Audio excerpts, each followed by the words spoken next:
Get ready for the countdown. 10, 9, 8, 7, 6, 5, 4, 3, 2, 1, 0.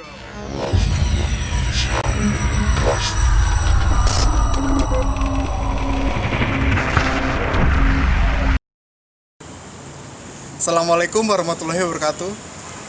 Kami dari mahasiswa Pendidikan Matematika Universitas Swadaya Gunung Jati Cirebon. Di sini saya tidak sendiri. Perkenalkan, nama saya Dadang Abdurrahman, rekan saya Erlina, dan yang satu lagi Hanifah. Kami di sini akan memperkenalkan sebuah alat peraga yang telah kami buat, yang kami beri nama sesatan heksagon. Sesatan heksagon merupakan media pembelajaran atau alat peraga yang dipergunakan untuk mempermudah siswa dalam memahami konsep tentang peluang. Marilah kita ingat kembali materi tentang peluang yang akan dijelaskan oleh rekan saya Hanifah. Ada yang masih ingat pengertian tentang peluang? Ya, betul sekali. Peluang adalah sebuah cara yang dilakukan untuk mengetahui kemungkinan terjadinya suatu peristiwa. Peluang sendiri dapat dinotasikan dengan NA per NS. NA itu adalah banyaknya kejadian, dan NS adalah banyaknya ruang sampel. Dalam kehidupan sehari-hari kita dapat menemukannya dalam sebuah koin, uang koin ini. Nah, uang koin ini yang bagian depan adalah sebuah angka, dan yang belakangnya adalah gambar. Ruang sampelnya berarti ada 2. Misalnya kita mencontohkan banyaknya peluang untuk keluarnya angka berarti 1/2. Oke, langsung saja mari kita simak penjelasan tentang alat peraga sesatan heksagon yang telah kita buat, yang akan dijelaskan oleh saudari Erlina. Silahkan. Assalamualaikum warahmatullahi wabarakatuh. Di sini saya akan menjelaskan tentang cara penggunaan sesatan heksagon. Mari perhatikan sesatan heksagon yang ada di samping saya. Nah, di sini bisa kita lihat terdapat heksagon. Ini sebut saja baris pertama. Kemudian yang ini baris kedua. Kemudian ini baris ketiga. Selanjutnya ada baris keempat. Kemudian yang terakhir kita sebut sebagai baris kelima. Nah, kita perhatikan pada baris pertama. Pada baris pertama terdapat 2 heksagon yang membentuk sebuah celah. Kita beri nama A1. Kemudian pada baris kedua terdapat 2 celah. Kita beri nama B1 dan ini B2. Kemudian pada baris ketiga terdapat C1, C2, C3. Pada baris keempat terdapat D1, D2, D3, dan D4. Pada baris terakhir terdapat E1, E2, E3, E4, E5. Nah, bagaimana cara menggunakan alat peraga ini? Kita dilakukan dengan menggunakan sebuah kelereng. Kelereng ini kita masukkan ke dalam celah A1. Nah, mari kita lihat percobaan berikut ini.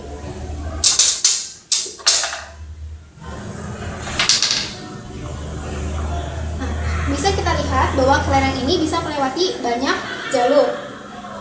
Nah, saat kelereng ini melewati celah A1, maka terdapat 2 kemungkinan. Kelereng bisa masuk ke B1 atau B2. Kemudian pada saat kelereng ini masuk ke dalam celah B1, terdapat 2 kemungkinan lagi, yaitu bisa melewati C1 atau C2. Kemudian saat dia melewati B2, terdapat 2 kemungkinan juga, yaitu bisa melewati C2 dan C3. Begitupun seterusnya. Nah, penjelasan yang telah saya lakukan bisa dijelaskan kembali melalui skema berikut ini. Di sini pada baris pertama terdapat 1 lintasan, yaitu A1. Kemudian pada baris kedua kita bisa melihat pada B1 dan B2 terdapat 2 lintasan. Kemudian pada baris ketiga terdapat C1, C2, C2, C3. Nah, di sini bisa dilihat terdapat 4 lintasan. Kemudian kita lanjut ke baris keempat, yaitu terdapat 1, 2, 3, 4, 5, 6, 7, 8. Dan yang terakhir pada baris kelima terdapat 16 lintasan, yaitu E1, E2, E2, E3, E2, E3, E3, E4, E2, E3, E3, E4, E3, E4, E4, dan E5.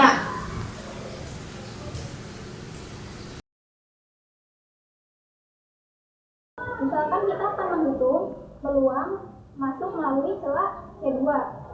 Nah, kita ingat kembali bahwasanya rumus peluang itu P sama dengan NA per NS. Nah, di sini kan peluang kejadian itu berupa kelereng masuk melalui celah C2. Nah, caranya itu kita perhatikan dulu C2. C2 itu berada pada baris ketiga. Nah, kita lihat banyaknya lintasan ada 4. Nah, maka SS itu sama dengan 4. Kemudian kita lihat C2. C2 muncul 2 kali, maka banyaknya NA ada 2. Sehingga kita bisa menghitung peluangnya, yaitu P sama dengan NA per NS, yaitu 2 per 4 atau sama dengan 1 per 2. Kemudian kita juga bisa menghitung peluang kelereng melalui celah lain, misalkan D3 maupun E1 dan lain sebagainya dengan cara yang serupa. Mari kita kembali kepada tentang heksagon. Bagaimana jika salah satu heksagon ini kita hilangkan? Apakah peluangnya nanti akan berubah? Nah, mari kita bahas. Sebelum itu saya ingin memanggil rekan saya untuk membantu menghilangkan salah satu heksagonnya. Ayo Dedang. Jadi caranya seperti ini ya. Kita tarik papan di paling belakang, kemudian kita hilangkan salah satu heksagonnya sehingga dia rata dengan triplek papan ini.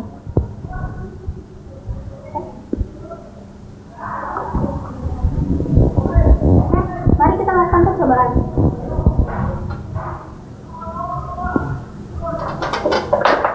Nah, dari percobaan itu kita bisa lihat bahwasanya pada saat kelereng itu melewati B2, dia hanya akan melewati satu jalur. Sebelumnya kita tahu bahwa dia melewati 2 jalur, yaitu C2 dan C3. Berarti pada saat heksagon ini kita dorong, dia hanya akan melalui satu jalur. Nah, kita sebut saja C2 dan C3 kita hilangkan menjadi C2 di sini, ya. Nah, kemudian untuk penghitungannya bagaimana? Mari kita lanjutkan dengan skema. Mari kita perhatikan kembali skema berikut ini.